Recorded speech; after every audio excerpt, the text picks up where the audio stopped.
ভারতের আক্রমণে দিশাহারা হয়ে পাকিস্তান বাঁচার জন্য দাঁড়ে দাঁড়ে ঘুরেছে, এমন মন্তব্য করেছেন ভারতের প্রধানমন্ত্রী নরেন্দ্র মোদী।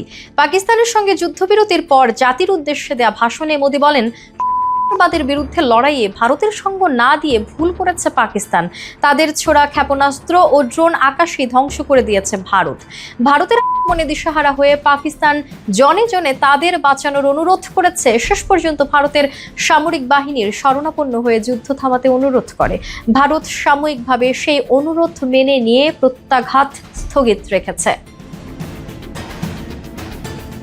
22 এপ্রিল কাশ্মীরে পর্যটকদের ওপর বন্দুকধারীদের হামলার জেরে টানা 4 দিন ধরে ভারত ও পাকিস্তানের মধ্যে সংঘর্ষ চলে। এরপর দুই দেশ যুদ্ধবিরতিতে সম্মত হয়। মোদী হুঁশিয়ারি দিয়ে বলেন, পাকিস্তানের অনুরোধে ভারত আপাতত প্রত্যাঘাত স্থগিত রেখেছে। পাকিস্তান যদি সন্ত্রাসবাদে পৃষ্ঠপোষকতা বন্ধ না করে তাহলে ভবিষ্যতে উপযুক্ত জবাব দেয়া হবে।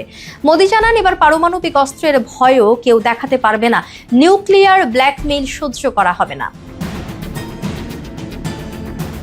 যুক্তরাষ্ট্রের চাপে ভারত যুদ্ধবিরতিতে সম্মত হয়েছে, এমন বক্তব্য নাকচ করে ভারতের প্রধানমন্ত্রী বলেন, সন্ত্রাসের বিরুদ্ধে লড়াইয়ে ভারতকে সঙ্গ না দিয়ে পাকিস্তান ভুল করেছে। তারা উল্টো ভারতের স্কুল, হাসপাতাল, সাধারণ মানুষের ঘর বাড়ি, উপাসনালয়ে চালিয়েছে, সেখানেও ব্যর্থ তারা। তাদের অস্ত্র, ড্রোন আকাশেই অকেজো করে দেয়া হয়েছে। নরেন্দ্র মোদী বলেন, ভারতের দিশাহারা পাকিস্তান বাঁচার জন্য দাঁড়ে দাঁড়ে ঘুরেছে।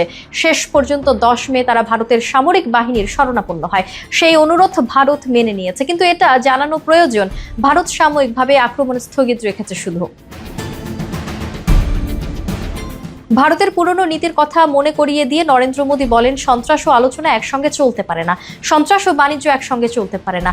রক্ত ও পানি একসঙ্গে বইতে পারে না। ভবিষ্যতে পাকিস্তানের সঙ্গে কোনো আলোচনা হলে তা হবে সন্ত্রাসবাদ দমন নিয়ে। আলোচনা হলে তা হবে পাকিস্তান অধিকৃত কাশ্মীর ফেরত পাওয়া নিয়ে।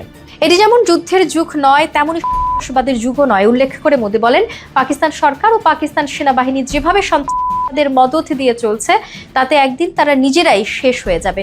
তাদের বুঝতে হবে, সন্ত্রাসের বিরুদ্ধে তারা যদি লড়তে না পারে তাহলে শান্তিতে থাকতে পারবে না।